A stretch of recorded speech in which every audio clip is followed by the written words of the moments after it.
Good afternoon, everyone. I'll be presenting on behalf of Medicine 3 and consultant in charge is Dr. Sheba. Uh, I'm presenting Mrs. R, a 50-year-old who is a diabetic, non-diabetic for 5 years on medication, hypertension and a non-seizure disorder for 5 years. Who past history wise, if I go back, she was admitted elsewhere 1 month back in December last week. Complaints of fever, dysuria, left flank pain. And there on examination, they were found to have a real angle tenderness with the. Okay.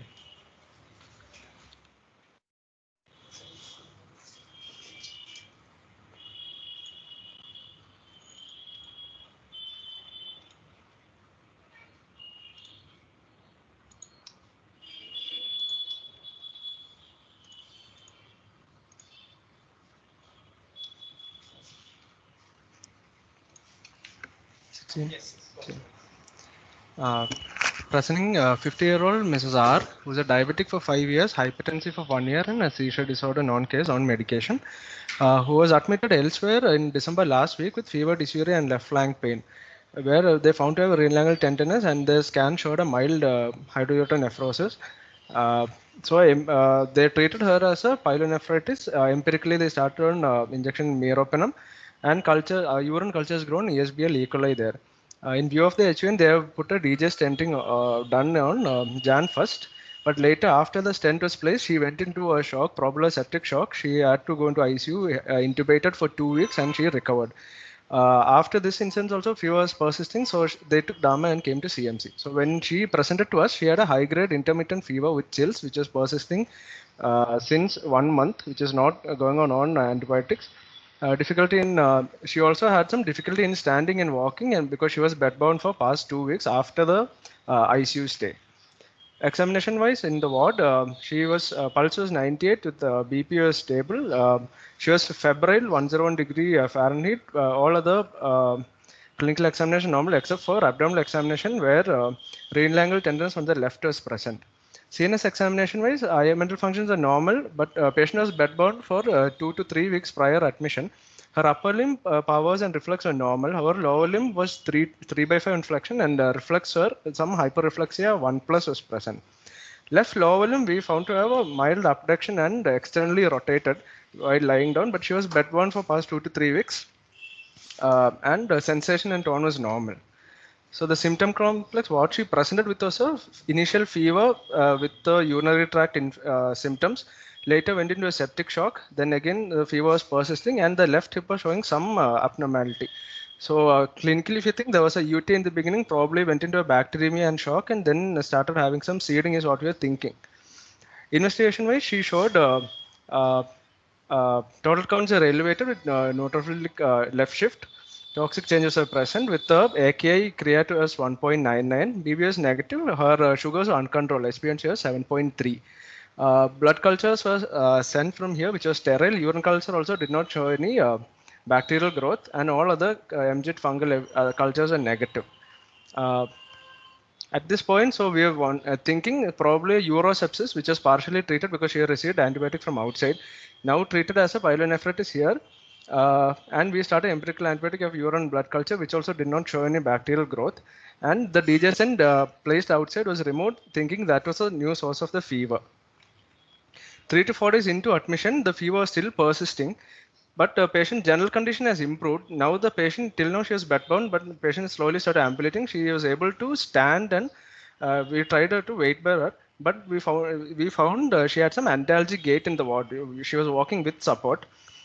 Because if he was persisting, there is some abnormality in the left hip. We realized that there should be a re-examination should be done in the ward to find a new focus. Poor weight bearing was found on the left with a left painful joint movement, and difficulty into an SLR was found, straight leg raising test. But however, the passive ROM on the hip and knee on the left was present. So it was not like a septic arthritis where the ROM will be completely gone. And tenderness on the left hip plane, joint, and thigh was present. So as her slowly a creat also was improving, so we started focusing on the left side and go ahead with the images. At this point, the differential to consider as psoriasis, septic arthritis, critical polyneuropathy because of the ICU stay, chronic inflammatory demyelinating polyradicular neuropathy or a post-infectious demyelinating disease. However, EMG MCV did not show any demyelination. So first we start with the X-ray of the hip, where it showed a left-sided some mild lytic lesions, or it can be air pocket also. We were not sure about it. Then because the creat was improved, we went ahead with a CT with lower cuts because there was some left side tenderness and external rotation and abduction of the hip. So this was the radiological finding, and this is what I mainly want to highlight in this, more like a spotter than a clinical diagnosis. If you see how the normal head of femur look and how on the right side and how the left side looks like, there are increased black color shadow. Black is mainly showing an air. So if you see, there is gross amount of air inside the bone, which is also called a pumistone appearance, and we came to a diagnosis of emphysematous osteomyelitis. We went out with a USG guided aspiration from the left hip, which showed a ertaperin susceptible ESBL, E. coli susceptible to meropenem. Emphysematous osteomyelitis, this is a very rare phenomenon. That's why we wanted to choose this case also. It was first described in 1981 by Ram et al., where he described three similar cases in 1981. Very aggressive disease and very rare. And it is one of the most fatal forms of osteomyelitis. It shows a intraosseous gas in the exoskeletal, and mechanism mostly it's never or very rarely a primary cause. Usually it's a secondary spread. So and mostly due to hematogenous spread. Differential at this, when you see a intraosseous gas, the most differential we need to think, other than the infective cause, will be a degenerative, mainly a subchondral cyst or a malignancy, odd cell carcinoma and acute myeloid leukemia. Iatrogenic if there is any previous surgery or arthroplasty done, and trauma-wise any vertebral compression fractures, traumatic open fractures. Till now, this is the latest journal on emphysematous osteomyelitis published in 2020 June. Till now, only 56 cases has been reported in the literature, showing no sex association. No, the median age was around 56, and most common comorbidity or associated morbid illness was diabetes mellitus, which is uncontrolled. Second to it was malignant tumors or hematological disorders. However, sickle cell anemia, alcohol abuse, Crohn's disease, and immobility is also very rarely seen associated with it. This is associated with a high mortality rate of 31%. Histology-wise, if you see the picture on the right, this part is where a normal cortex look like, and this white color will be the air in the histology. And causative organism, again, journal published in 2018 said most common member was a Enterobacteriaceae family or anaerobe. Anaerobe will be a fusobacterium, and E. coli was the most common organism in the Enterobacteriaceae family. Fungi were seen, but very rarely, in very few cases were noted out of this 56 case, causing a fungal emphysematous osteomyelitis. So anytime you see a intraosseous air density in a CT or a imaging, the journal says it's better to start off with the empirical GNB covering antibiotic and later downgrade it according to the sensitivity. 4 to 6 weeks was a recommended normal osteomyelitic dose was only needed for this, but source control is the main. Even in this journal in BMJ, the case report, it was a case report. The case report showed a patient who came with a UTI, later went into pyelonephritis and developed a bacteremia, which again seeded into the vertebrae. The most common site, according to the journal from Korea in 2018, was a pelvic bone. Second, it was a vertebral bone, and third was a head of femur. The most common spread was again hematogenous.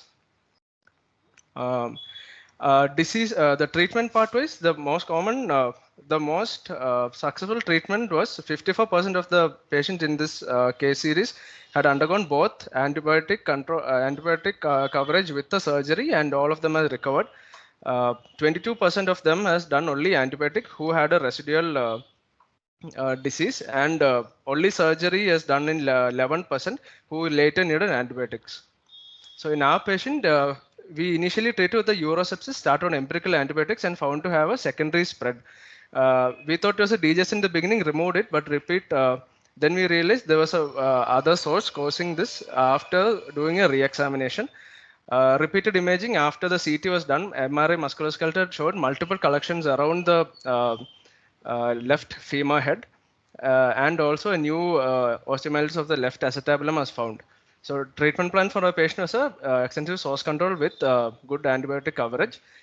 We have spoken to ortho. Today actually the patient is called for an emergency surgery, debridement and excision arthroplasty of the left hip.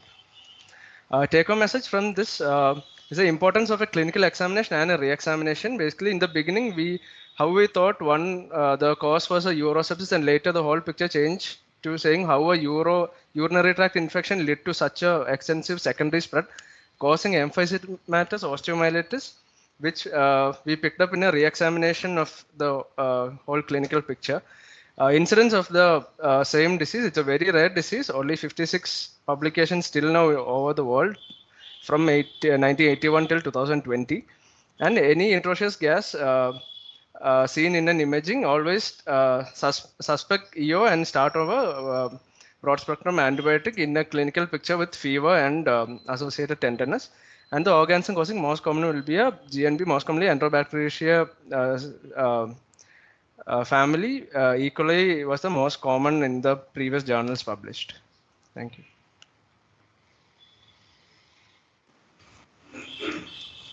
Thank you, Renju. Does Dr. Shiba have anything to add? It was a very good presentation, extensive but good presentation, Renju. Thank you, sir. Thank you, sir. This was a learning point for us because initially when the patient came to us, she was quite ill for more than a month, and we thought that the lower limb weakness was purely because of the critical illness, polyneuropathy, the diabetes. But as she improved over 2-3 days on re-examination, is we found that there is something more than just neuropathy there, and hence that re-examination and further imaging actually helped us in clinching this emphysematous osteomyelitis diagnosis, which is what we wanted to bring out. Thank you, Shiba. Actually, what I had written here to put out was the same point, that daily clinical examination, there's no substitute to it. I know I sound like an old record and an old man, but really this case is highlighting just that. Without the clinical approach, we would have missed the boat. The other added point I think is you did not hesitate even when, because of a clinical suspicion, even though the X-ray was normal, you upgraded to further imaging. And of course, the rest of it was a high learning value. And so thanks again to Medicine 3. And as always, excellent clinical cases. Can we move on to the next one then from Medicine 4? Dr. Christianis is going to start the presentation.